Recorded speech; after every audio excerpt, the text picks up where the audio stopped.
Сайн байцгаана уу эрхэм үзэгчдээ та бүхэнд доод мөндөр шинж ухааны танин мэдхүйн нэвтрүүлэг хурж байна. За манай нэвтрүүлгийг НТV телевиз болон доод мөндөр радио 83.3 107 хос төлгөөний радиогоор хүлээн авч сонсож байгаад таатай байна. За нэвтрүүлгийн үндгчээр арсыг чигшүүлэх нарны тос Skin Aqua оролцож байна. За энэ нэвтрүүлэгтээ баярлалаа. Мэдээж нэвтрүүлгийн хамгийн гол одоо хөтлөгчид нэг нь үзэгчдээс гадна ивент нэвтрүүлэгч нар байдаг шүү дээ тий. За ингээ надтай зөв өнөөдөр нэвтрүүлэг хөтлөхөөр за багийн маань ирсэн байна. За өнөөдөр ямар сэдвээр хэл ярилцах вэ? За Nike бидний хувьд яг юу вэ гэдгийг Nike-ийн хувьд бизнес нэг юм юу юм те гэдэг талаар нэлээ гоё философийн ярихаар бэлтгэлээ. За яг бизнес талаас нь те. Тэгэхээр одоо урд нь Harley Davidson чи байгаа шүү дээ те. Harley Davidson бизнесийн загвар ярихаар чи өрүүдийн буруу яриад байж тэгдэг шиг те. Тэрнээс өөр те. Аха. Тэгэхээр нэр гоё тодрууллаа. Аль болох нөгөө бидэд Nike-г нөгөө мэддэг учраас хүн болгонд ойрхон учраас энэ брэндээ энэ хайртай брэндээ одоо дэлхийн спортын номер 1 учраас илүү сонгож аваад тэрэн дээр илүү зөвшөөрийн цаана юу болсон юм бэ гэдгийг ярихаар бэлтгэж байгаа. За баярлалаа. За Nike-д юу болов? Nike-г пүүз мөн үү? За яг энэ асуултыг энэ хэдүүлээ хамтдаа хариулъя те. За хэдүүлээ энэс өмнө нэг гоё төсөөлөл бий болгоё. Энэ би өөрөөс энийг бэлтгэж уншиж байхдаа бодлоо л доо. Хүнд ер нь хүний амьдралын хугацаанд за бүр хүнийг л биш юм ах дараа нь бол хүний өксөж уруудах те. Гадагш одоо дуртай сайхан азгалтай мөчүүдэд өнгөрөх энэ бүхэнд чинь хөөрхий төр доорны гутал яваал гэдэг юм байна л да. Ингээ бодсон чи одоо ч гэсэн хүн болгон энийг сонсож байгаа хүн болгонд орооны гутал өмсцэн л явж байгаа. Тэр болгон чинь хүнтэй ингээ салшгүй холбоотой юм биш үү гэж. Тэгээ энэний философиг ингээд яахлаар яг Nike өөрөө яг энэ Nike дурлсан хүмүүс, хайртай хүмүүс, Nike өмсдөг хүмүүст бол үнэхээр амьдралынх нь салшгүй хэсэг байд юм байна. Тэгээ энэ дээр мэдээж нөгөө биднээс амжилттай бизнес ярьж байгааг хувьд яг брэнд бол хүнд энэ feel night буюу энэ брендийг үүсгэгч нөхөрт бол яг л амьдралынх нь бүхэл цаг үеийн хамт байсан ийм бизнес байгаа байхгүй. Тэгэхээр Nike гэж төсөөлөхөөс өмнө энэний цаана ямар бүтэн ийм нөгөө хүн шиг ийм амьдрал яваад байна гэдгийг ярьцгаая. Нэгэнт хүн ингээд нөгөө брендийг хэн нэг л бүтээдэг. Хэн нэгний мөрөөдөл төр брэнд үүсдэг. Тэгэхээр өдөрт ажил хийлгэр мөрөөдөл төр итгэл дээр бий болдог тийм ээ. Тэр итгэлийг олон жил дааж явсан. Тэр утгаараа тэр Feel Night бол байхаас аргагүй. За ингээр Feel Night-ыг жоохон төрүүлээд бас танилцуулъя. Feel Night бол 1938 онд Америк нэгдсэн улсын Аризона мужийн Портленд хотод төрсэн Phil Hampson Knight буюу Phil Knight гэх залуу одоо биднээс мэддгээр. За манай нөхрийн ер нь бол энэ бизнесийг эхлэх яг эхний гараа санаа болоод 1912 онд Японд манай хүн аялж байхдаа яагаад Америкчууд Германы үнэтэй Adidas өмсөх гэж энэ Японы Onitsuka Tiger гэх бүүз бас л чанартай тэгсэн байж хямдхан юм байна штэ гэж дуалцсан гэж байгаа. Ингээд түүхний хэлдэг юм байгаа. Тэгэд энийг учиргүй энэ хүн бас ингээ харчгүй нэг дор ингээд айгу тэ бэлгэнүүдтэй гэдэг шиг харсан юм уу гэхээр үгүй энэ нөгөө би эндээс итгэл яаж үүссэн, мөрөөдөл яаж биелдэг талаар ярьж байгаа учраас жоохон түүх ярих хэрэгтэй болоод байгаа. За Фили аав болохоор хуульч хүн байсан бөгөөд сонины газраас ажилладаг байжээ. Тэгэд энэ хүн хүүхэдтэй ингэсэн байгаа. Өөрийн хүчээр эр хүн бол өөрийн хүчээр ажиллаа олох ёстой, амьдралаа олох ёстой. Тийм учраас би ямар нэгэн байдлаар арын хаалгаар чамд ажил өгөхгүй гэж хэлсэн байна. Тэгэхээр мань хүн бас шартаа нөгөө Фил чинь яг адилхан өөр нэг сонины газарт 7 км цаана байдаг газарт оюутан байхдаа цаг ажил хийж ижээ. Тэгтээ өдөр болгон 7 км гүйж очиж ажил хийгээд буцаад 7 км гүйж хардаг байсан. За түүх нь бол ийм. Гэтэл мань хүний амьдрал чинь мань хүн чинь өөрөө нөгөө дундын зан гүйх чинь тамирчин бохгүй. Бүр сургууль сурж байхдаа 57, 58, 59 оны тийм аврагуулжсэн нөхөр. Тэгэд тэгэхээр мань хүний хэрэгцээ шаардлага бол тэр гүйх байсан биз дээ. Амьдрал дээр ч гүйгээдсэн юм байна, хоббигоороо ч гүйгээдсэн юм байна. Тэгэхээр үүнийг бол бизнест юу гэж ярьдаг вэ гэхээр нөгөө пэнд үндэслсэн буюу хэрэгцээ шаардлага тулгуурсан өсөлт хөгжил гэж томьёолдог. Нэг хэрэгцээ гараад ш тэрийг л шийдчихмээр санагдал. Одоо нэг асуудлаа шийдгээд байгаа чинь энэ пэнд. Зориулээд байгаа. За тэгвэл энэ бол энэ үед бол яасан гэхээр зүгээр мөрөөдөл шүү дээ. Хүн болгоныг гоё ингэж хийсэн, тэгч хийсэн те. Монгол улсаа хөгжүүлчих хийсэн гэдэг чинь мөрөөдөл байна, итгэл байна. За тэгээ хүн болгон тэгдэг шүү дээ. Хүн нөгөө бизнес эхлэхдээ өөрөө бүтэн гэж итэг энэ гэл нэг гоё лоозон байдаг. Тэгээд хүн болгон итгэжингүүт биелждэг юм уу гэхээр бас үгүй ээ. Амьдрал дээр чинь болохоор яа гэвэл итгэл чинь өөрөө альва нэг зүйлийн үр дүн хугацааны дараа үр дүнгээс гардаг зүйл юм байна л та. Тэгээ биднес чирдээс нөгөө чи өөрөө итгэхгүй бол өөр хин итгэх юм гээл те. зүтгээд байл гэдэг тий. Тэгэхээр тэр зүтгэж байгаа мó зүтгэхгүй байгаад итгэл нь зудараад байгаа мó гэхээс тэгэхээр тэр нэг хугацаа нь явандаас явдаг вэ гэхээр тэр зүтгэсэн итгэлээрээ л одоо зүтгээд альва үйлдэл хийгээд тэрнийхээ үр дүнгээс итгэл үсчихдээ юм. Биднес говьн дээр тэгдэг штэ.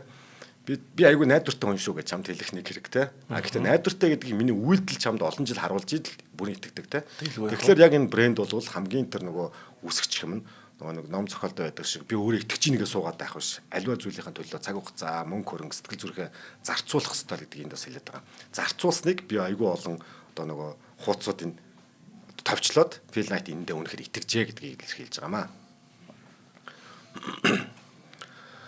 За ингээд мань хүн юу ч гоо эхэлж байгаа шүү дээ. Мань хүн дэлгүүр нь аахгүй тэр пүүзийг харснаас биш авчраар зарах бүр нэг ширхэгч пүүз байхгүй те.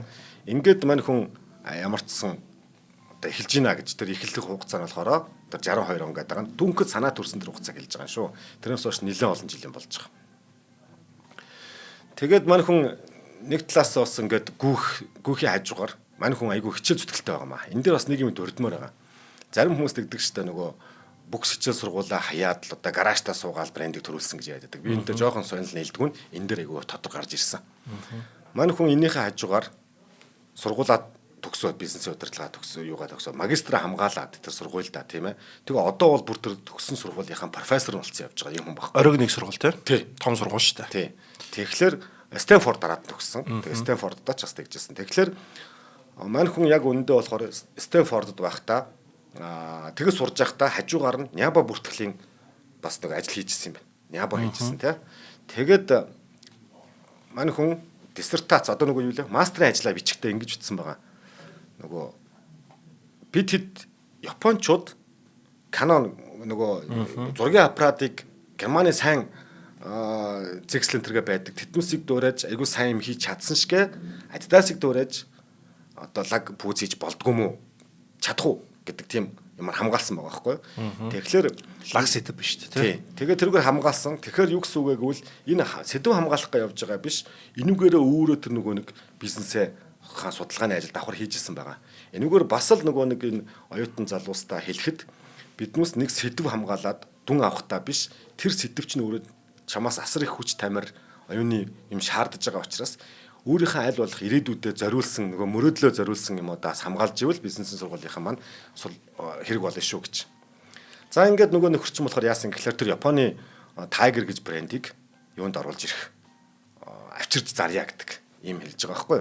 Тэгээ энийг болохоор одоо тэр Tiger гэх брэнд нь болохоор одоогийн бидний мэдэх Asics гэдэг брендийн эхний одоо нэршлэн. Тэгээ одоо болохоор Asics гэдэг нэрээр болцсон. Ингээд Кобе хотод Японы Кобе хотод ажиллаж байхдаа 1962 оны 11 сард тухайн үеийн нэршлэр Tiger өтэ одоо гэрээ байгуулжээ. Ингээд мань хүн энэ бизнесийг хийхэд мань хүн гүйтгэл байснаас биш тэр пүүзний яг дотор тал инээтрийг бол яг одоо мэдэхгүй байгаа. Яг тэр бүтээгдэхүүний чанарыг бол өмсч гүйснээс биш яаж хөгжүүлэх вэ яах вэ гэхээ мэдэхгүй. За одоо энэ дээр бас л нэг сургамж орж байгаа. Хүн ганцаараа нэг гал болдгоо гэж монголчууд гэдэг тийм. Тэгэхээр энэ дээр мань хүний нөгөө тамирчин баахтан дасгалжуулагч байсан Bill Bowerman буюу одоо нөгөө Phil Knight-ийн хамтран үүсгэн байгуулагч гэдэг байгаа нь тэр нь болохоор сургуулийнх нь дасгалжуулагч байсан мань хүн. Энэ хүн болвол Америкт шилдэг дасгалжуулагч хүүхдүүдийн хувьд болохоор дасгалжуулагч харагдаж байгаа боловч өөрөө хэрв Nike-ийн өнцгөөс харах юм бол мань хүн жинхэнэ инженерчлэлийн тэр хөгжүүлэгч нөхөр нь байсан бол таарж байгаа байхгүй. Ингээд мань хүн тэр пүүзийг авчирж байгаа. Гэхдээ эндээс түрүүчийн бас юм дээр нөгөө манай хамтран ажиллагч нар дистрибьюторын тэр ялгаа гарч ирж илээ. Би бас энийг нэр томьёоны хувьд тайлбарлаад өгч ирж байгаа. Дистрибьютор бол нэг альва нэг бүтээгдэхүүнийг авчираад дамлаа зардаг трейдинг юм бол бизнес биш ээ тий. Дистрибьютор бол тэр компани эрх ашиг төлөөлөөд тэнд сууж байгаа нөхрөө тий. Тэгэхээр дистрибьютор гэдэг нь тэр компани одоо ч яг нэг хэсэг юм болвол тэр зах зээлдээ ямар бүтээгдэхүүн хэрэгтэй байгаагаа үйлдвэрлүүлж авдаг зүйлээ л гэсэн үг тий. Байгаа зүйл нь авчирдаг гэсэн үг биш. Тийм байна. Тэгэхээр энийг бас тайлбарлаад дахин тайлбарлаад өгчмөр байгаа. Ингээд мань хүн Nike юугаа тэр Японы Tiger брендийг зарахын тулд Blue Ribbon Sports гэдэг компани байгуулж байгаа. Ингээд мань хүн ийм захиалчж байгаа шүү дээ. Тэгэнгүүт тэр чинь одоо нөгөө Америкийн зах зээл ийм байх юм бол ядаж л нөгөө нэг Европын сайз гэдэг шиг өөр сайз майз гэдэг ингээ бөө юм судалгаа шинжилгээ явагдаад тэрний эхний дээж буюу кастомайзд хувилбар гэдэг чинь тэрний эргэтлээ 1 жил 2 жил болж байгаа байхгүй юу. Ингээд анхны хувилбар нь болохоор 2 жилийн дараа 1964 онд анхны хувилбар ирсэн байгаа. Тэгээ энийгээ болохоор мань хүн тэр Билл Бауерман танилцуулаад одоо энэ яаж нээж ин гэж үзүүлээд хоёр талаас $500 хөрөнгө оруулалт хийгээд анхны одоо компани одоо аль бие усаар байгуулагдаж байгаа тийм. Одоо нөө Стив Джобс, Стив Возняк орш санд орчиж чинь. Возняк нь инженерчлэг нээдэг. Стив Джобс борлуулдаг тийм. Яг зөв тийм. Энэ хоёр нөгөө өстөө нэг баруун зүүн багна гэдэг шиг тийм. Гэрийн баг нь заавал доктортой байх хэрэгтэй гэдэг шиг ийм байх хэрэгтэй. Мөн чанарны юм биш үү залуучуудаа тийм. За ингээд манай хүн ч гэсэн хөнгө атлетикийн угаасаа тамирчин өмсөж байгаа хүний хувьд нөгөө өмсөхөд юу хэрэгтэй ингээд бүгдээрээ мэдээд байгаа. Нөгөөх болохоор тамирчтай тэгвэл юу яаж хангах вэ гэдгээ мэдээд байгаа хоёр нийлээд ингээд зарж байгаа. За ингээд зарангуут эхнийхээ жилд болохоор нэг $1300 хос тэр Японы гүйлтийн гутлыг заржээ. Тэгээд $8,000 олсон байгаа. Дараад нь 65 онд $20,000 олсон байгаа. 66 он гэхэд бүр дэлгүүрээ нэг хэмжээнд болсон байгаа байхгүй юу. За энэ дээр бас нэг тодруулаад байгаа. Манай залуучуудаас би айгүй олон залуучуудаас сонсож байхад нөгөө ингээд бас арай дэнд юм шаардаад идэм болов те. Эхлээд тэр чинь одоо бид ус ингээд Nike харах том брэнд болсон. Одоо цаг дээр хаадаг боловч анх тэнд чинь өөрс бидэн шиг бодоход бол Nike гэж нэрлүү, микрофон гэд нэрлүүс үл шалтгаалan тэр бизнес хөрхийн амтан нөгөө дөнгөж төрж яхад бол маш имзэг байгаа те. Маш имзэг. Ингээд манай хүн бүр нэлээд жижиглэн худалдаа хийж явах явцдаа бас нэг борлуулагчтай танилцж байгаа. Энэ борлуулагч Nike гэсэн нэрийг өгсөн байхгүй. Тэгээд явж ясан. Түрүүний Билл Бауерманы бас юм дээр дасгалжуулагч хувьд хэлэхэд энэ хүний хийсэн одоо зүйлс мөс нь ерөөсө хөгжүүлэгч байдаг гэдэг нь баталгаа нь одоо нөгөө нэг ийм гой нөгөө юу талах шарагч байдаг ч те халаагаад ингээ хээ ордог те. Яг тэрийг болохоор Японыхоо пүүзний анхны пүүзний юм дээр ингээ нөгөө дөрүлжин байгаад анхны дээр загвартай ийм халааж бүр ингэж шахаад эрзэнийг нь хэлбэртэй болгоод ингээд үзээдсэн юм байна. Ямар уул нөгөө барьцалдах чадвартай мадартай гэх тээ. Тэгэхээр биднээс бас эндээс ингээд харахад айгүй хөөрх юм шиг хүүхд оролдоод байгаа юм шиг харагдав ч үгүй альва зүйл юм энгийн байдэн шүү гэдгийг бас хэлэх гээд байгаа. Биднээс технологиор амар сүртэй бодож байгаа айчдаг. Үгүй энэ чинь хөгжүүлэлт гэдэг чинь ертөөсөө л юм энгийн шүү гэдэг. Дээрээс нь бид нар яг одооны дүрмээр хараад байгаа байхгүй тэрийг бол тээ. Тэр 60 онд бол шал өөр байсан байгаа шин ч тээ. Тий. Тэгээд энийгээ болохоор анхны нөгөө нэг Nike Waffle гэж нэрлэжсэн л тийм нөгөө Waffle гэ бичэн шиг хээ гаргаж тийм загвар үүдэн шүү дээ тий. Nike Waffle загвар анх тэгж бүтчихжээ. За тэгээд эндээс болохоор тэр Bauerman-ы философи анх эхэлж байгаа. Одоо ингээд нөгөө брэнд чинь философич эхэлж байгаа байхгүй. Гутал бол гүйгчийн буюу одоо тэр тамирчны амжилтыг тодорхойлдог том зэвсэг юм аа тий. Гутал тамирчин хоёр нэгдэж амжилтыг бүтээд юм аа пүүз. За гутал гэдэг нь пүүзтэй гэж байгаа. Ингээд эндээс болохоор нөгөө манай Монголынх нэг дуу байдаг да тэр надад орж ирсэн нөгөө далавчтай бол нэсэгсэн гэдэг ч нэг тий. Яг тэгэхээр энэ бол ерөөсөө гуталтай бол би гүүхэнсэн гэдэг энэ анхны нөгөө Nike-ийн өөрөө энэ философи эндээс ургаж байгаа. Биднээс заавал тамирчдыг бэлтгэж биш. Хүн болгонд гутал өгчих юм бол таарсан гутлыг өгчих юм бол хүн болгон гүүх юм биш үү гэдэг философи эндээс эхэлж байгаа байхгүй юу? За тэгээд энэ явуулахаараа энэний анхны энэ философийн брэнд нь болохоор одоо эзэнтэй болж байгаа нь болохоор Стив Префонтейн гэж хүн байд юм байна. Тэгээд тэр болохоор тэр хүний өөрийнх нь зан характер ч гэх юм уу да тий зөвхөн хурд биш зоригтой дүрм зөрчигч байсан гэж. Тэмэл тэр нөхөр болохоор ингээд яаж игээл одоо тий нэгэнд уралдаж байгаа юм бол ингэн тэгнэ гээд айгуу шинийг санаач гэж байсан юм байна. Би бусдаас илүү хурдан гүйхгүй байж болно. Гэхдээ би өөрийгөө дайчлахгүй байхын аргагүй л гэсэн тийм үг хэлж ирсэн юм л да. Өөрийгөө дайчилж гүйхгүй байж чаддгүй гэж. За энэ үг нь болохоор эргээд тэр тамирчнаасаа авсан Nike-ийн гоё юм байна. Тэ. Nike-г өмсөн тохиолдолд гүйхгүй байхын аргагүй гэдгийг үг хэлжлээ штэ гэж тэ. Тэгээ явдсан юм байна. Ингээд энэ болохоор Nike анхны одоо нөгөө дүр энэ дүрүүдийг сүлд нь ярины нөгөө бидний алдартай болон Jordan орж ирнэ те. Айгуу гоё үг шүү дээ. Nike зөвхөн бизнес хөдөлгөөн болгон хувиргасан залуу юм гэж шүү дээ. Тийм. Амар гоё үг байна. Тийм. Одоо юу гэдгийг movement хийж штэ одоо ямар нэг хүн амьдралдаа бол амьдлаа бол хөдөлж явах хэрэгтэй. Тэр бүлгийн ард чинь Nike байгаа шүү гэдэг юм философи гарч ирээд байгаа байхгүй. За ингээд бүх юм гоё болоогүй. Ингээл нэх гоё ингээд хөгжсөн юм бол биш. За энэ дэр болсон чинь нөгөө нэг биднес чинь яаж байгаа вэ гэвэл одоо тэр он цаг үе дээр болохоор одоогийн Nike-г нь мартаад байгаараа те. Тэр цаг үе дээр яадсан гэхэл Японоос нэг бараа авчир зараад байгаа шүү дээ. Тэ. Blue Ribbon Sports чинь digital нөгөө юу ч нь болохоор энэ дээр ингэж байгаа. Дистрибьютор ингэдгийн одоо нөгөө огт байхгүй зах зээл дээр шинэ бүтээгдэхүүн таниулах гэж орж ирлээ шүү дээ. Тэгээд тэр чинь нөгөө нэг шинэ бүтээгдэхүүнийг хүмүүс зах зээлд нөгөө нэг relationship хийх гэж нэлээд хөрөнгө зарна. Энэ хүн чинь одоо тэр 62 оноос 71 он хүртэл чи 9 жил ингээ хөлсөлчөө зараа авч тал өөр хүн яг адилхан статустай дистрибьютор авчлаар тэр хүн энэ бизнесийг одоо ингээ яадаг. Энэний бүгэлсгсэн байгуул бизнес дээр энэ Б гэж хүн гарч ичээд байгаа. А дээр үссэн.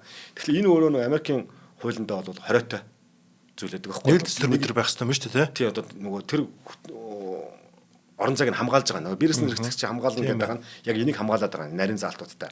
Тэгэнгүүт яг энэ үед нөгөө Японы компани, Onitsuka компани нь өөр дистрибьютор, өөр олон одоо нөгөө өөрийнх нь брэнд сайжраад эхлэнгүүт өөр олноор зэрэг массаар зарах гэж оролдож байгаа байхгүй. За тэгэнгүүт эднээс нөгөө манай хүмүүс юу гэсэн бэ гэвэл хэрвээ ингэх юм бол биднээс ямар танай компани ингэ зарах гэдэг юм уу те. Манай зах зээл чи яаж байгаа гэвэл нөгөө анхны зорилго нь Adidas-аас хямдхан хүн болгоныг аль болох гүйлтийн гуталтай болгох үндсэн зорилгыг байгаа болохоос би танай компани төлөөлөл бишээ гэдэг ийм зарчмын зөрүүтэй асуудал гарч ирж байгаа.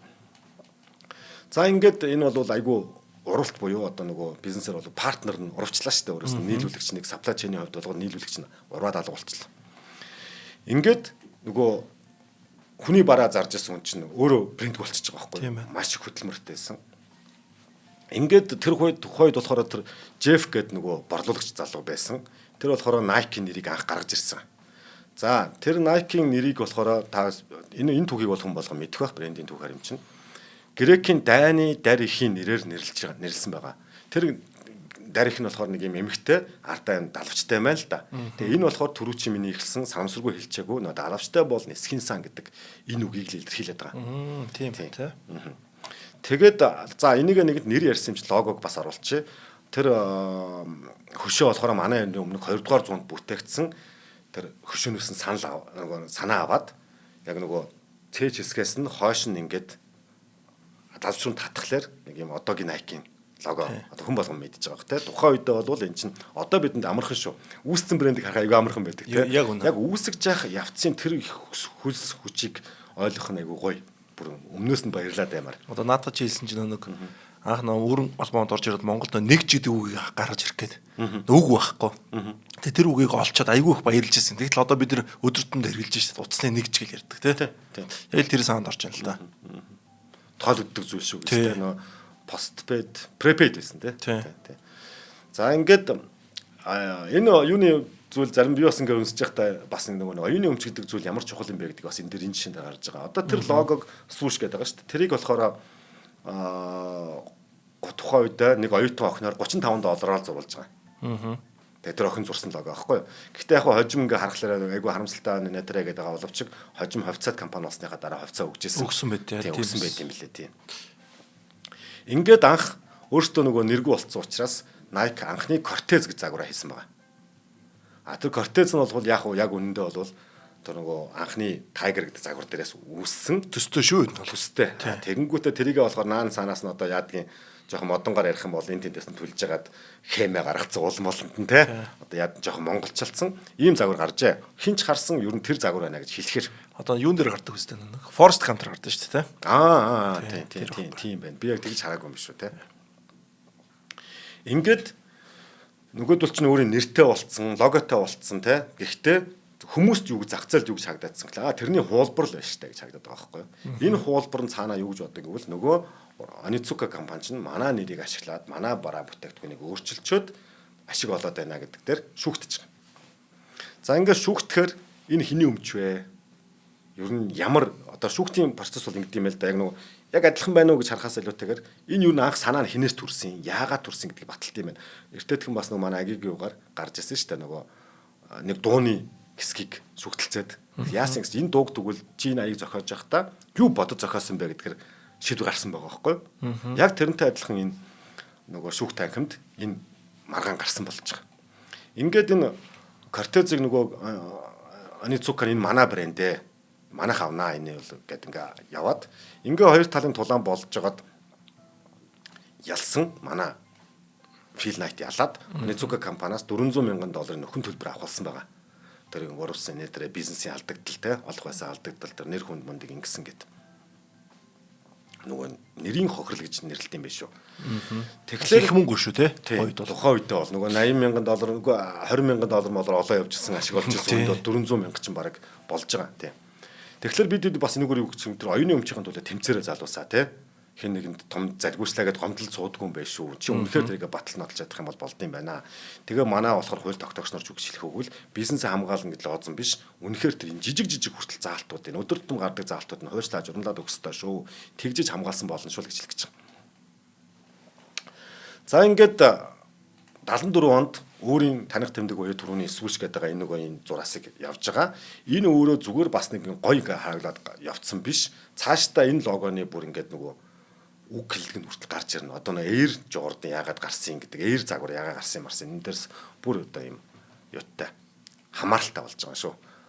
Тэгээд би түр бус тус нэвтрүүлэг дээрс нэг хүмүүс хэлээд байхад санаараа альва брэнд зүүдэлд босч ирээд бүтчихдэг юм аа. Асар олон алдаа онооны бүгднгийнх нь уялдаа байдаг. Хоорондоо тэр нь бүгд юм холбоостой байдаг. Тэрийг шүүхтээр харж чадсан байгаа Америкийн шүүх. Тэгээ амжилт бол зөвхөн дээд амжилт тогтоох биш. Хинч чамааг үнэлээгүй байхад өөрийгөө хамгаалж чадсан тэр мөчөөс эхэлдэг гэж байгаа байхгүй. За одоо эндээс бол Nike бидний хүсэж байгаа тэр Nike гэдэг зүйл жинкнээсээ нөгөө мөрөөдөл биш биелэл болж эхэлж байгаа шүү. Өмнөх ажил нь бол зөвхөн бэлтгэл ажил гэж нэрлэж байгаа байхгүй. Бэлтгэл ажлаас удсан байна шүү тий. Тийм. Тэгэхээр нөгөө энэ бэлтгэл ажил угаасаа уддгийн шүү гэж байгаа байхгүй. Харагддаггүй. Мөсөн уулын ёроол гэдэг шүүгэнд харагдахгүй байжгаад яг цэцэг урах агшныг нийт харчаад их амархан бүтцсэн юм шиг гараашаасаа бүтээсэн юм шиг харагддаг шүү гэдэг талыг ярих гэдэг. За хоёул нэг юугаа ячваа. За спонсороо танилцуулчих тий. Би энэний дараа танилцуулах нэг спонсортой юм шиг бодож илээ. За. За Skin Aqua нарны тос Skin Aqua брэнд бидэнтэй хамтран ажиллаж байгаа. За ингээ 100 болж байгаа. Одоо манай 100-ны нарч бас хурц штэ тий. За ингээ арьсан хамгаалах чухал. Дээрээс нь манайхан гадшаад одчоо их явдаг. Одоо өвөл зөнгөө хамгаалахаас сонголтгүй болчиход ш заримдаа бол тий. Халуун орн руу бидрээс Одмондрын бөөнөрөөс найдвартай нарны цаа айгу чухал байдгийг бол ойлгож байгаа. Ялангуяа эмэгтэйчүүд бол тэрийг ойлгодог болж эрчүүд бид нар ч бас заримдаа ойлгодог юм ба штэ. Гэл сая Вьетнамд очиод айгуусаа ойлголоо. Тэгэхээр одоо энэ зам болоод яа харахгүй нарны тосон дээр айгу анхаарал хандуулах ёстой юм байна гэдгийг бол мэдэж аваад багаараа ойлгоцгаасан. Ястаа багаараа ойлгосон тий. За тэгээд энэ Skin Aqua төрхөн зурд арсыг гүн чигшүүлээд за хуурайшлтаас хамгаалдаг. За яагаад гэвэл 3 төрлийн одоо ийм хүчил агуулсан байдаг. Гиалуроны хүчил гэдэг. Тийм болохоор нүрээ одоо тонигтой шууд үрэхэд дараа нэг бол будгаа гэхэд маш тохиромжтой байдаг чинь охтуудын хувьд бол. Тэгээд нарны энэ хуурайчлаас хамгаалалтанд ч манай монголчин ямар хуурай газар байдаг газар л тий. Тэр бидэрт бол айгүй тийм тохиромжтой ийм нарны тос байгаа. За тэгээд Monson Minsan болон GGI бюрэлгүүд тэр худалдаалж байгаа шүү манайхан тэгээд. Яг одоогор бид хүрсэн байгаа. Тийм үү. Би ч бор хүн шүү дээ. Айтайхан хагдаад байгаа. За. Өдөө төрхөөг байсан бол нэлээд харалцсан явж байгаа шүү өдөөний наранд тий. За тэгээд Skin Aqua сонгороо манай од мөндрийн одоо манай дугаарын юнтчээр ажиллаж байна. За үргэлжлүүлэх хоёлаа. За баярлалаа. За ингээд нэх гоё юм болоод байгаа биз. Гижитал яг бизнесийн санхүүгийн утга яасан бэ гэхээр нэлээд хүнд ашиг олоод байгаа юм ерөөсөө байхгүй нэг суппортник хийгээл те маргаашийн мөнгөийг олоод яваад байгаа.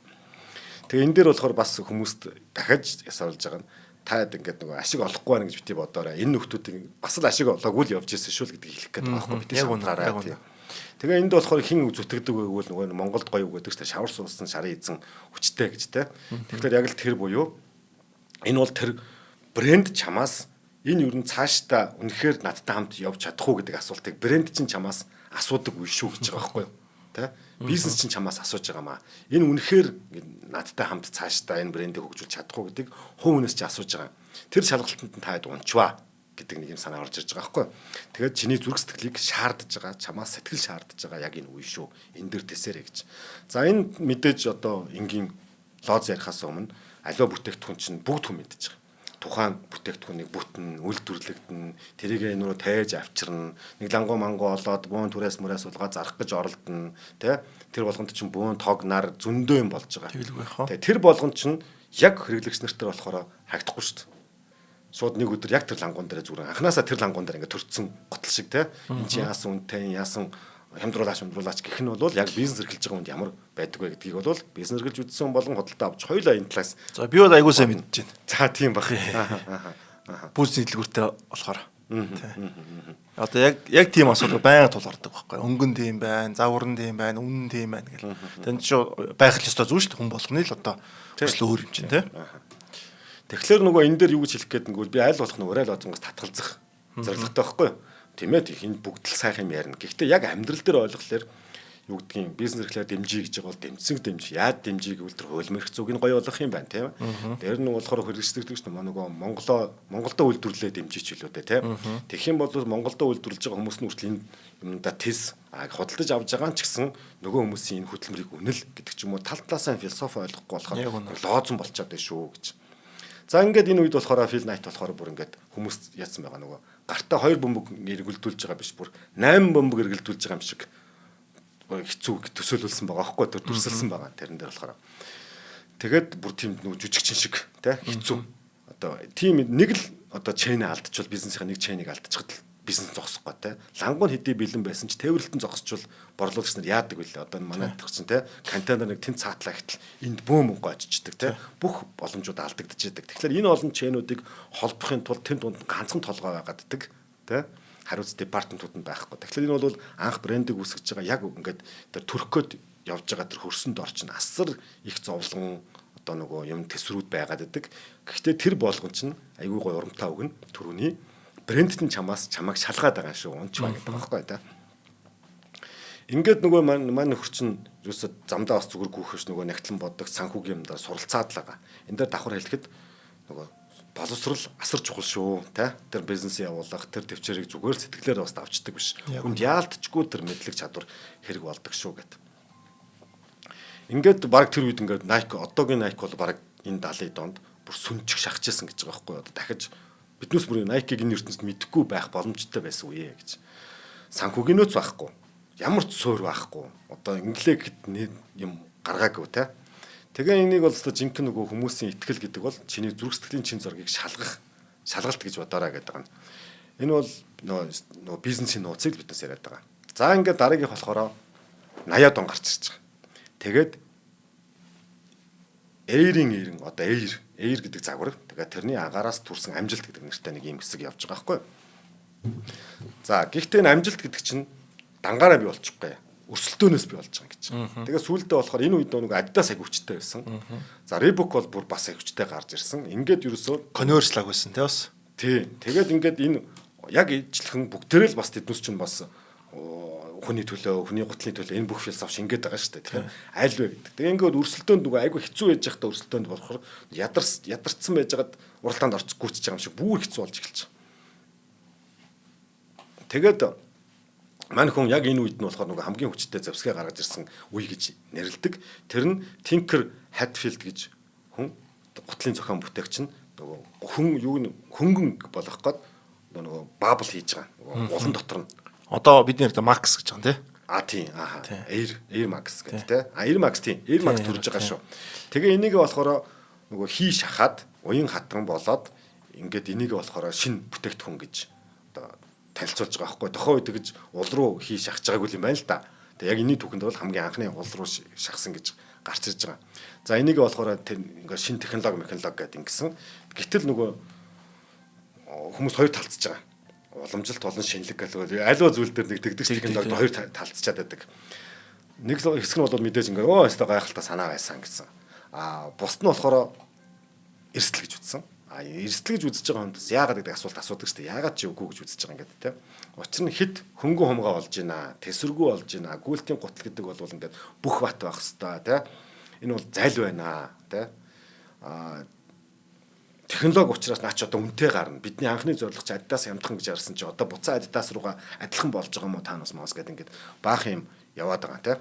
Ингээд энэ юмыг болохоор тэр Hatfield гэж инженер ерөөсөө эсэргүүцгүйгээр юмдаа итгэсээр байгаад тэр 87 онд анх Nike Air Max загвар гарч ирж байгаа байхгүй. Анхны Air Max 87 онд гарахтаа гүйлтийн утагч гарч ирсэн. Одоо л өдөртмийн бүж болчихж байгаа байхгүй тий. Тэгээд эн чин гарч ирээд будаа болгосон л тань шоугс. Яг энэ өмнөх яг энэ Air загварын хамгийн бас том төсөл нь 1980 онд Air Force гэж гарсан байхгүй. Одоо бид нар аягүй хүмүүстэй шүү дээ тий. Air Force-д нь Америкийн ерөнхийлөгч онгоцсон нэр байхгүй Air Force гэдэг. Тэгээд дэлхий дээр 82 оноос хойш одоо нэг ч одоо загвараас буудаггүй. Загвар хоёр бүж үт юм лээ. Нэг нь болохоор Superstar Adidas. Нөгөөх нь Air Force. Хизээч юунаас гардаггүй. Одоо модоос гардаггүй. Тэгээ Air Force бол дэлхийд хамгийн олон өнгөөр гардаг, хамгийн олон загвартай. Гутал гэж юм да. 3-4 мянган загвар байгаа шөнө бол өнгөөр гарсан. Тэр чинь амар гоос. 1 мянган өнгөний өртөл гаргаад мэдчих одоо тий. Өөдөхгүй нэс дэлхийн дээр. Тэгээ энэ дэр үзэгчд маань анхаарч байгаа. Би бүр Nike сэдвээ дараагийнх Reebok те. Заяатайгаа яриа гэж бүр бодоод байгаа. Тэгвэл үнэхээр яг нэг загвар яг бүтээгдэхүүн талаас бол би ч одоо мэдлэг жоохон тунд харна штэ. Тэгэхээр яг үүндээ бол заяадаа шалгалт өгөнгөө, таяадаа шалгалт өгөнгөө те. Яг нэг бизнес утгаар нь яад яг бүтээгдэхүүн ингэ заяага сонсох гоё байла. Одоо нэг хүсэл маань биелж ин гэдэг те. Тэгээ энийг болохоор нөгөө түрүүчийн яг Force гэдгийг бас яг л нөгөө анхны Microsoft-аар байж те. Нөгөө л дахиад анхны өгүүлбэр хэлсэн далавчтай бол нисгсэн нөгөө далавчтай лого. Ерөөсө хамгийн хүч чамайг нисгэж чаднаа л гэдэг юм санаа шингээгээд байгаа. Чамайг гүйлгээд байгаа ш нисгээд байгаа шүү гэдэг та. Яг үнэ. Тэгвэл одоо сүлд гарч ирнэ. Одоо нэтгэж ордон гараад ирж тэтчих тий. Тийм. Эднээс чинь зүгээр гинт бодож олоогүй байгаа шүү гэдэг хэлэх гээд байгаа. Тэр бүх юмны чинь нөгөө үр жимсэн чинь одоо л гарч ирээд байгаа шүү. Энэ 10 жил, 9 жилийн дараа, 20 жилийн дараа тий. За энэ дээр болохоор мань хүн юу харагдуулсан гэсэн чинь нөгөө агаар байгааг нь ил харагдуулсан юм байна. 87 оны загвар дээр тий. Ил харагдуулснаар бүр ингээд нөгөө дотор нь тиймтэй шүү гэх биш загвар юм байна л да. Одоо тэр чи мэдэж нь үчил яг ингээд ил харагддаг юм уу те? Ил харагдан. Тэгээд тэр чи ягаад одоо Max ч те. Бид нар чи ингээд зүүн мөгөөр хүртэл цоолж үздэг. Дотор ингээ юу гэдэг яа ингээд те. Тэгж үздэг. Өөрөлдөхөөр Монголд хэтэрхий хүүднээс хагарах тохиолдол мохол байдаг. Энэ миний аягуус тэгээ барахт бол хагарахгүй л те. Тэгээ яг бид нар ч нөө асах 30 хэд мэд ингээд өмсөө явахлаар тэр чинь бас бүхэл юм хөлддөг юм дээр чинь тийм. Тэр бол яалтчгүй те. Тэр нь зориулж одоо 30 градус зориулж бүгд нэг бас зөвчөн бурууч юм болж байгаа. Тэр чинь өөр гутлалчихгүй. Макс ч юу хас 15 модууд яахчгүй шүү дээ. Энэ бол сайн шүү Макс бол. За ингээд яг энэ үеэс болохоор энэ бол нэг спортын компани эсвэл нэг гутал хийгээд байгаа мó гэдгээс биш одоо бидний ярих гээд байгаа нөгөө хүний амьдралын салшгүй нэг хэсэг болж эхэлж байгаа. Тэгээ бүх брэнд дээр тэгдэг штэ. Тэр брэнд гэдэг бол яасан гэхлээр тэр нэрний тухай биш юм аа. Чиний нэг хэсэг болцсон байгаамаа гэд тэ. За ингээд одоо нөгөө Jordan орж ирж байгаа. Тэгээд Jordan яага орж ирсэн гэхлээр нөгөө түрүүний бас хос багна гэж ярьдаг шиг энд хүн дүр байх хэрэгтэй байхгүй юу? Тэгээд гутал ганцаараа хинч биш тэ. Юу ч биш брэнд ганцаараа хинч биш. Түүнийг амьлуулагч дүр хэрэгтэй болсон. Яа гэлгүй яах вэ? Ингээд Jordan анх орж ирсэн нь яг тэр үед нэгэн залуу тоглогч гарч ирсэн дүр нь Michael Jordan гэж байгаа байхгүй. Тэгээд энэ дээр ингэж явсан байгаа нөгөө альва бүтээгдэхүүн эсвэл компани эсвэл брэнд хүний амьдралын нэг хэсэг бүр тэр тусмаа амжилтынх нь нэг хэсэг болж иж болох ёстой гэж та. Тэгэхээр Jordan-ыг Nike нэрд гаргасан уу? Nike-г Jordan нэрд гаргасан уу гэдэг асуулт байт юм ээ л та. Тийм. Тэгсэн чинь үгүй. Энэ хоёр нэгдснээрээ амжилт бий болсон юм а гэдэг хариулттай юм байна. Тэгэхээр одоо яг түрүүний нөгөө биднес яриад байна шүү дээ. Нөгөө ганц хүн гал болдгоо гихчээр амжилтыг чинь нөгөө хамтын бүтээл юм шүү. Тэгээ Phil Knight гэсэн ганцаараа эдвэсэд байгаа юм биш юм шүү те. Бүгдийн сэтгэл зүтгэрээс орж байгаа. Тэрний түүчэлэгч нь Phil Knight байжээ гэж. За ингээд байсан чинь гоё юм болсон юм байна. Нөгөө Jordan нөгөө Adidas дуртай Nike жоохон таг байсан юм байна. Тухайд угаасаа Converse Adidas орж илүү алдартай байсан юм шүү дээ, тэ. Тэгээд яг тэгтэн нөгөө хин тэр сурчлагын маркетингийн ахлах Sony Vaccaro гэж. Sony Vaccaro зөв бодож байна, тэ. Тэр хүн болохоор тэгдсэн юм байна. Альва тухайн үед болохоор маркетингийнх юм ингэдэм байж л одоо манайцсан тийм явдаг да нөгөө нэг мөнгөний маркетинг гэж яриад байдаг шүү дээ. Өөрөө хэрэгэлдэггүй юм байж иж энэ бүтээгдэхүүн гоё шүү гэдэг шүү дээ. Тэр биш бүр салшгүй гэдгийг энэ Sony Vaccaro гэж хүн бүр яг ингэж байлгаад тий. Тэгээд энэ сурталчилгааны тамирчин биш юм байна. Энэ бол Jordan мос сурталчилгааны тамирчин биш. Манай одоо брендийн нэг хэсэг буюу одоо хиннийхээ брэнд юм бомё тий. Ямар ч сан нэг хэсэг юм байна гэдгийг яваад тэгэхээр нөгөө тасралтгүй насан туршийн гэдэг гэрээ хийж тэрээр салахгүй шүү дээ тий. Яаж ч утгаараа. Тэгэхээр манай маркетингийнхан бас энэ дээр бас зүгээр сонгоорой. Нэг хүнээ тий одоо брэнд хий. Тэгэхгүй болохоор нэг хүн маргааш нь өнөөдөр А гэж бараа бүтээгдэхүүн сонголж байгаад 2 сарын дараа Б-г сурталцах юм бол энэ бол нөгөө А чинь бүр үнэхээр биш болж хувирна шүү дээ. Ямар ч хүндэтлэл логикоор. Тэгэхээр тэр мэрийг яваарай гэж. Ингээд 85 онд Жорданд тусгаалan зориулсан Air Jordan 1 загвар гарчээ. За энэ дэнд ганц өрөө мэлчгүй те. Тэгээ. За тэгээд 2.5 сая Америк долларын гэрээг бол Nike бол Jordan төгссөн байдаг. Тэр нь тухайн NBA-ийн дамжтаас одоо 3 дахин илүү гэрээ өгсөн мэт юм лээ. Тэгээд хамгийн сонирхолтой нь одоо эхний 3 жилдээ 3 сая Америк доллар олно гэсэн чинь ердөө эхний жилдээ 126 сая болсон. 126 сая. Тэгэхээр энэ Jordan 1 гэдэг брэнд ямар амар бүүм хийсэн бэ? Ерөөсөө Nike-г бас дээш нь ерөөсөө том бизнес болох айгүй том гараа ихлүүлсэн болчихсон. Тэгээ нөгөө санхүүгийн чадамжаар 42 дахин өссөн гэж байгаа байхгүй юу? Хүн чинь нэг компанийнхаа чадамжийг энэ жил нэг тэдэн сайжруулна. Тэдэн хуваар гэдэг бол 42 дахин өссөн гэж байгаа. Бас санхүүгийн мэдээлэл нь тийм. Ингээд энэ бол ерөөсөө нөгөө нэг нөхрийн лаг олоод уулцсан санаа биш шүү те. Үүссэн үед нь нэг захирал байж таардаг шүү гэдэгтэй адилхан ингээд тэр одоо бүр ингэ бүүн болж байгаа байхгүй. Тэгээ энэ дээр бас их юу яаж байгаа юм. Бүүн болж байгаа ч гэсэн яг амьдрал дээр болохоор бас тэгээд нөгөө нэх гой таатай яваагүй. Зөндөө саад. Энэ баа ч нөгөө Basketball Association ч нь болохоор яаж байгаа нөгөө зөрчиж журамтай юм байл да. Одоо Хойд Америкийн үндсэн сасамгийн холбоо гэж байгаа юм тий. За тий. Тэр болохоор нөгөө журам дээр болохоор юниформ нөгөө юутай өмсгөлтөөгөө байх ёстой шүү. Ижлэхэн байх ёстой, жигд байх ёстой. Одоо нэг форм гэдэг шиг байх ёстой гэж дүрэн байд юм л да. Тэрээс нь 51% цагаан байх ёстой. Тийм гүзнэ. Тийм. Тэгээд цагаан байх ёстой гэсэн чинь энэ болохоор хар улааны хослол юм байна. Нөгөө Чикаго бүс юм гэхгүй. Улаан хар тийм. Ингээ гаргацсан чинь ягаад нөгөө журмаа зөрчсөн гэд өмсөх болгонд нь $5,000 торгоно гэдэг торгуул тавьсан юм байна. Тийм. Тэгээд Jordan-гийн чинь нөө пүүдний чинь дээдл одоо юу гэдэг нь улаан хар байгаа байхгүй. Улан цагаан байхгүй ториод. Тэнгүүл тэр улан 51% өрөхгүй 23% байхгүй. За 23% болцсон байхгүй. Тэгээд NBA-гийн нэг дүрмийн дагуу тухайн нийт тоглолтод одоо юу гэж юмдээ өөр өнгийн бүз өмсөх юм бол $5,000 торгуултай гэж гарч ирсэн. 51% өрөхгүй учраас. Тэгсэн чинь энэ нь одоо нөгөө бүр амар реклам болж чадсан гэж байгаа байхгүй. Бүр амжилт болгоцсон тий. Тэгэхээр энэ дээр бас сургамж нь юу гэвэл муу ямиг хүртэл сайн болгож болдог. Nike-ийн тэгсэн шүү дээ. За ингээд ийм 20 байна яах вэ бодж байгаа. За 5,000 төлчих. Тоглолт болгон дээр нь $5,000 торгуул төлдөг. Төлөөд байсан. Тэгтээ нөгөө бүзэнд бус бүзэнс хамаагүй л гой харагдаг. Хамаагүй ханга. Бус нь зүгээр нэг форм шиг уцгаа шүү дээ. Цагаан дуу тий. Одоо Converse-ийн ч юм Air Force хүртэл юм байсан шүү дээ. Цагаан дүрийтэд өмсдөг гэсэн. Тэгээд Jordan-ыг бол улаан хар амар гой тод харагдаг. Өмсгөлтөөгөө зогцдог. Ийм байсан. Тэр нь илүү амар мартан болсон байна. Тэр нөө борлуулалтын өсгөө тий. Тэгээ энэ дээр болохоор нөгөө нэг юм мөгнүүд гарсан юм байна. За утгачлаад орчуулад байгаа. Энэ ба хоригддаг бол Nike зөвшөөрдөг гэдэг өрөө гарсан байгаа. Энэ ба торгодог бол бид төлдөг, тэ? Энэ ба зогсоох гэж оролддог бол бид нисхийг оролддог. Тэр гэх байгаан тийм өрөөнд гараа яваад. Маркетинг амар өгнөд байгаа байхгүй тэр бол, тэ? Тэгээд энэ гарсан даруйдаас түрүүний чиний хэлээр бүр ингээд эхний жилдээ хэдгүй эхний үйлрэлт $70 сая болсон байгаа байхгүй. Тэгээд түрүүний 3 сая гэрээ хийсэн бол юу вэ? $70 сая болоод.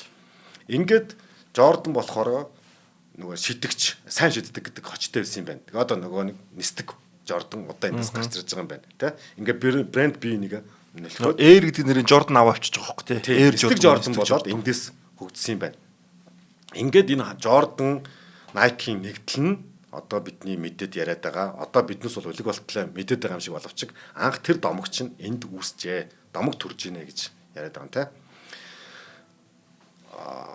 Эндээс нөгөө бас нэг юу ярьж байгаа нөгөө хэлээ. Философид гарч ирж байгаа гэж байгаа. Энэ бол гутал биш юм. Таны амьдралын нэг хэсэг юм аа. Энд бол технологи биш. Хүсэл мөрөөдөл, тэмүүлэл, хүндэл хайр шингэсэн. Тэр нь технологи зөвхөн тусалсан гэж байж байгаа. Дараагийнх нь болохоор Nike биш. Чи нисэж байгаа шүү. Nike хүмүүссэн чи нисдгийн. Зөв Nike чамд нисдгийг чинь баталж өгсөн юм аа. Тэр гэсэн. Айгүй гоё өгнөд гарч байгаа. Бүр ингээд дөөрэ гадаа байдаг юмар та. Ингээд бүр маркетингийн гоё юм шин соёлууд эндээс гарч ижээ. За хамгийн одоо бүр том буюу Just Do It. Зүгээр л тий. Тэ. Зүгээр хийчлээ гэдэг нэг юм одоо төрж байгаа. За 1988 он хоёулангийн цаг юу болж байна? Цаг зүгээр хангалттай. Тийм үү. Аха. 1988 он Nike хэдийн том брэнд болж гүйл цагсан бөмбөг агаарын технологиор амжилтанд хүрсэн боловч нэг л зүйл тогтоод байсан. Айгүй олон сая өрөө гарцсан шүү дээ. Тэгээд яг нэг л үгээр нэг хүчтэй философи тогтоод хитрхи олон тархаа бутархаа маркетингийн өрөө яваад ижээ. Тэгвэл философоник үгээр илэрхийлэх. Тэгээд нэг цаанаасаа л нэг юм фил найдж бай хэрглэж байгаа хүмүүстэй ч бай нэг гоё л сэтгэлийн хөрөл болохоос яг гүнд нэг юм байхгүй байгаа гэсэн юм байл та. За тэрийг болохоор Nike-тай хамтарч ажилладаг Nike-ийн маркетингийн сурчлагын хамтарч ажилладаг агентлагийн Дан Виден гэдэг нэг хүн нөхөр энэ Just Do It гэдэг үгийг гаргаж ирсэн байна. За энэ хүн бол яадаг вэ гэхээр бас манай маркетингийнхэн дэс энэ хүнээс үлгэр авахд надад айгүй гой санагдлаа. Би ч үлгэр авч байгаа. Аливаа зүйлийн маркетинг гэхээр тухайн үеийн сурчлагаа биш.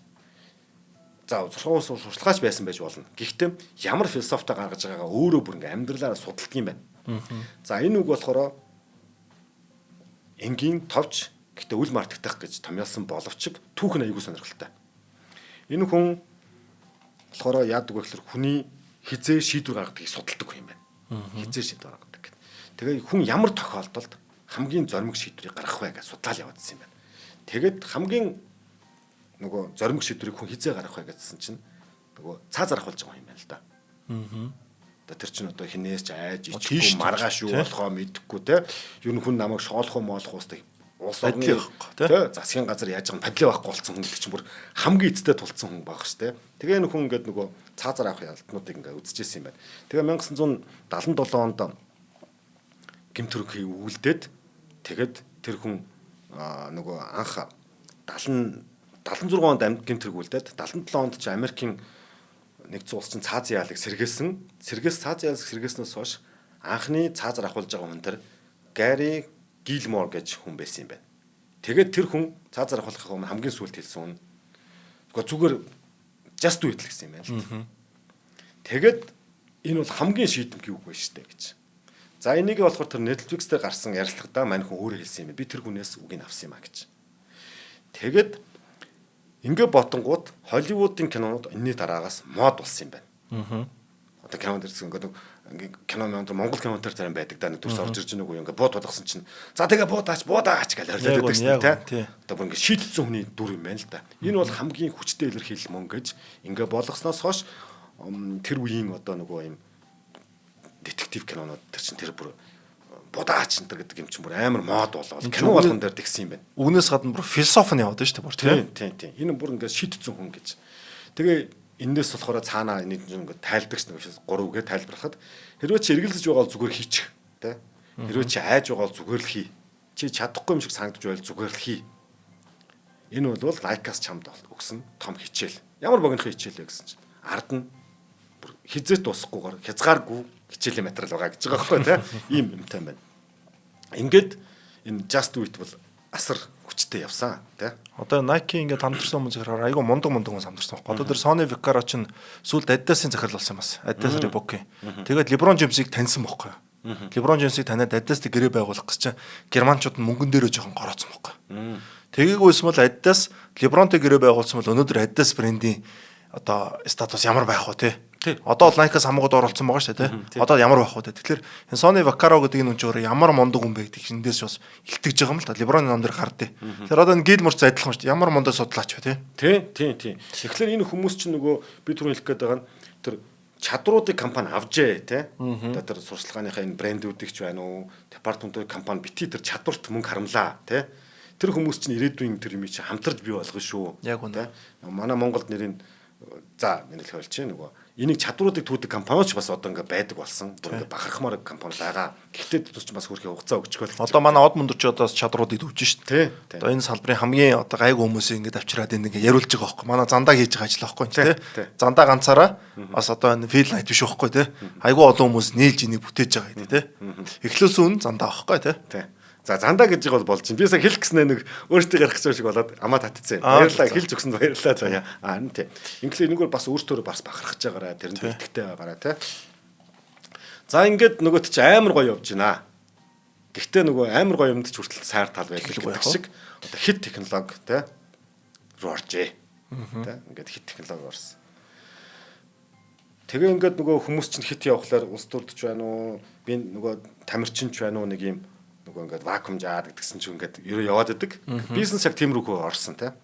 Ингээд 2000 он гарсаар технологиуд нь бүр ингээд хитрхи явагдаад тэгээ энэ дээрээс нөгөө за юу хийсэн бэ гэхээр нөгөө Apple-та нэгдээд Nike Plus тэ бас ямар компаниудтай л ингээд мэдрэгчтэй гутал нь өөрөө зүрхний цохилтыг мэдэрдэг тамирчнаас судал модал ингээд Bluetooth-тэй гэл тэ баах явсан юм байна.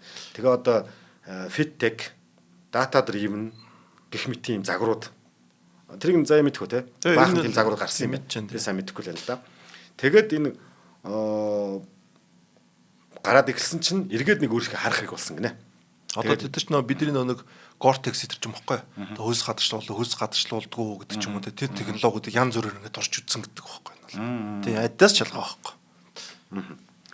Тэгээ эндээс эргээд харсан чинь Nike ч нөгөө хүний зэрэг сэтгэлийг те дагуулад хүний тэр нэг урам зоригийг нисгэх зорилготой байсан чинь яг бүтнэс тэрнээс жоо хальчаагүй байгаа да гэж те. Тэгээд Nike үнийг ойлгоод нэг эргээд нэг харсан юм байна. Биднээс ухаалаг гутал хийх биш юм шүү. Тэ?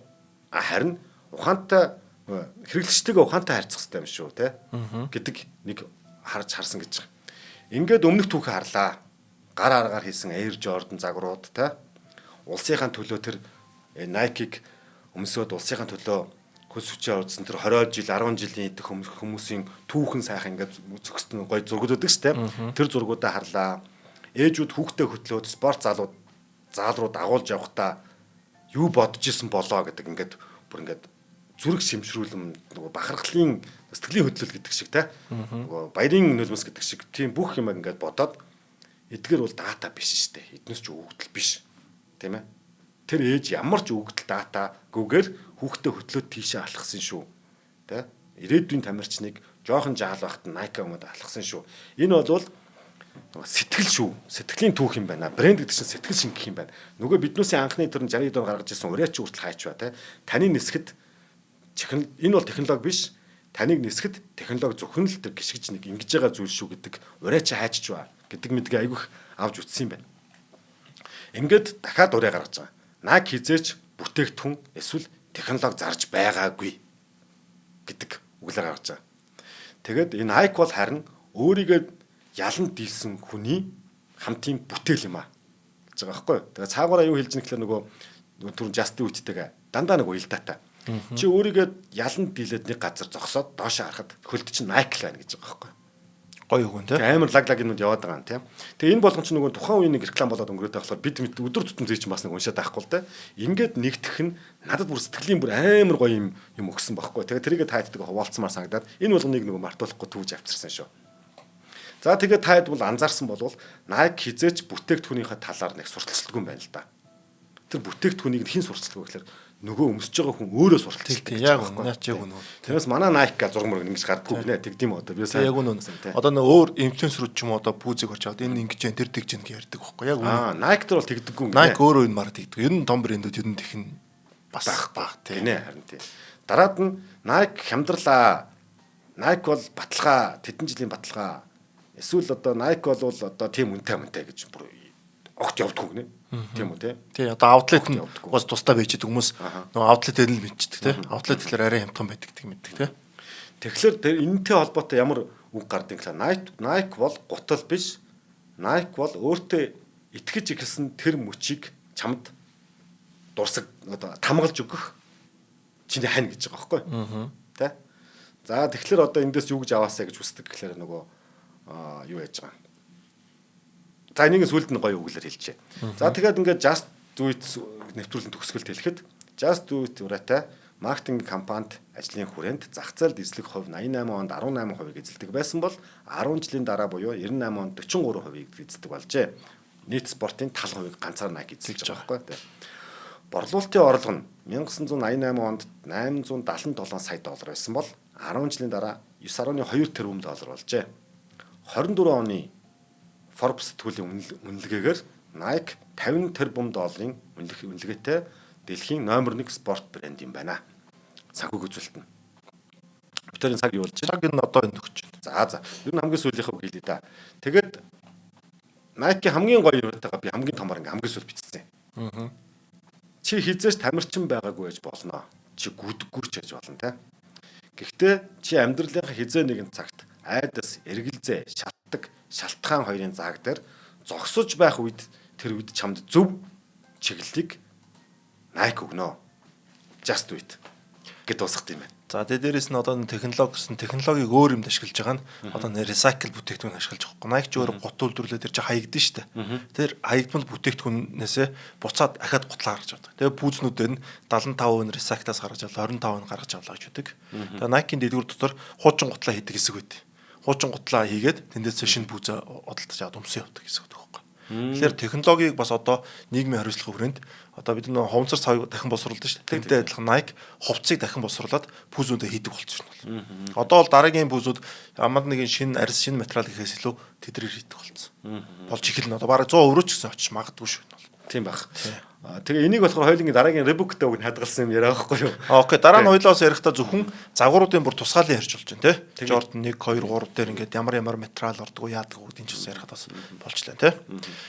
За ингээд шинжлэх ухааны танин мэдхүйн нэвтрүүлгийн маш гоё Nike-тай холбоотой мэдээлэл өргөсөн тань баярлалаа. Баярлалаа. Тий. За ингээ манай нэвтрүүлэг NTV-ийн Золон Од Мөндөр радио 83.3 107 хос төлөвнөр та бүхэнд хүрж байна. Нэвтрүүлгийн үндчээр Skin Aqua нарны тос ажиллаж байна. За баярлалаа. Баярлалаа.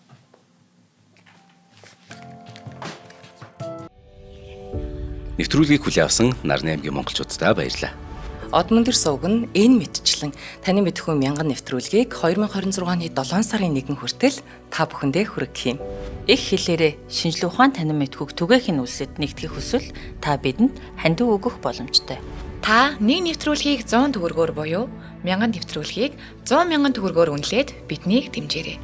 Жилдээ ганцхан удаа 100 мянган төгрөгөөр биднийг дэмжснээр шинжлэх ухаан танин мэдхүйг түгээх энэ үйл хэрэг амжилттай үргэлжлэх юм. Од Мөндөр нэр дээрх Худалдаажлын банкны данс байгаа 4191 Тэг 4518. Та 100 мянган төгрөгөөр шилжүүлэхдээ гүйлгээний утга дээр нь өөрийн нэр болон утасны дугаараа заавал бичээрэй. 100 мянган төгрөг хандалснаар Од Мөндөр сувгийн алтан гишүүн болох юм а. Шинжлэх ухаан танин мэдхгүй Монголд ялах болтугай.